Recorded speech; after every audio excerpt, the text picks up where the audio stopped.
ये है ventilator machine. इस टाइम हमारे पास बेबी अभी वेंट के ऊपर है, जो हमने डाला था बच्चा 4 घंटे पहले।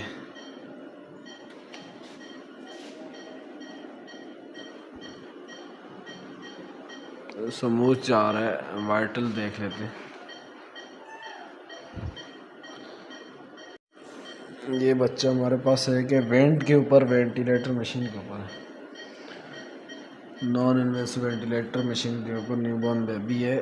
और इसके अलावा अनदर बेबी है हमारे पास, बबल सी पे है, डबल ऑक्सीजन पे है, स्पेशल ऑक्सीजन जिसको बोलते हैं, बबल के ऊपर है, नेजल प्रॉन के ऊपर है, वाइटल देखें।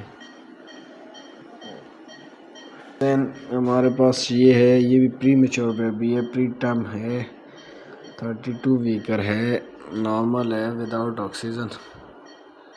ये एंजॉय कर रहे हैं। लास्ट वन ये हमारे पास है, ये भी 31 वीकर्स बेबी है, फोटोथेरापी के ऊपर है, मॉनिटर चल रहा है, वाइटली स्टेबल है।